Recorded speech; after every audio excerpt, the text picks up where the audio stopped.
दैनिक पोषण फादर अरविंद के साथ। ख्रिस्त में मेरे प्यारे भाइयों एवं बहनों, आप सबों को जय यीशु। जैसे किसी भारी भवन को खड़ा रखने के लिए उसकी नींव को सारा वजन सहना पड़ता है, वैसे ही सदियों तक इस्राएल के लोग एक भारी आध्यात्मिक बोझ तले दबे हुए थे। वे पशुओं की बलि चढ़ाते थे और बहुत से धार्मिक काम करते थे, लेकिन फिर भी ईश्वर से उनका जुड़ाव अधूरा था। वे ईश्वर के लिए बहुत कुछ कर तो रहे थे, पर वे ईश्वर के साथ नहीं जी रहे थे। हम राजा आहाज के जीवन में इस खिंचाव को देखते हैं।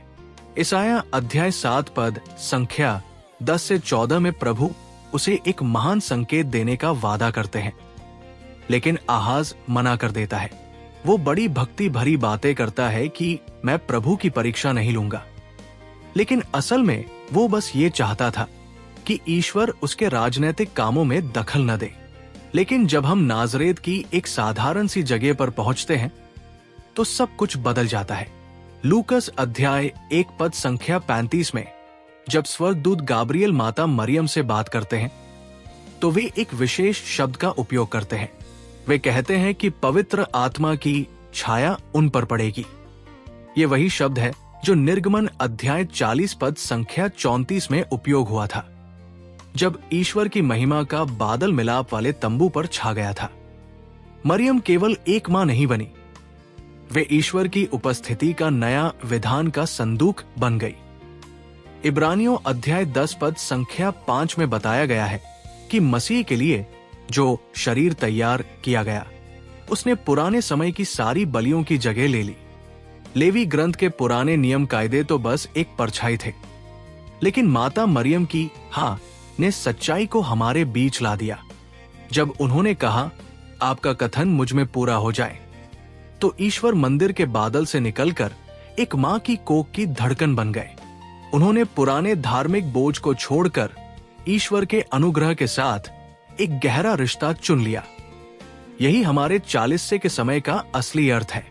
हम अक्सर सोचते हैं कि 40 केवल बड़े बड़े त्याग या कठिन उपवास करने के बारे में है, लेकिन ये संदेश हमें याद दिलाता है कि यीशु हमसे कोई दिखावा नहीं चाहते। वे हमारे दिल में थोड़ी जगह चाहते हैं।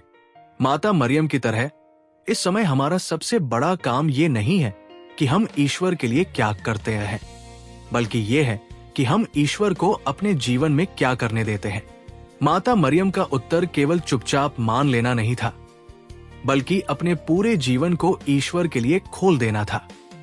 उन्हें भविष्य का पूरा रास्ता पता नहीं था, फिर भी उन्होंने पहला कदम बढ़ाया।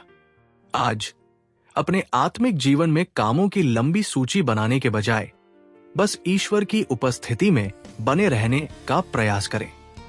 आज किसी भी समय 5 मिनट के लिए पूरी शांति में बैठें, कुछ भी मांगे नहीं और नहीं कोई लंबी प्रार्थना पढ़े। बस शांत होकर अपने मन में माता मरियम के इन शब्दों को दोहराएं, आपका वचन मेरे जीवन में पूरा हो।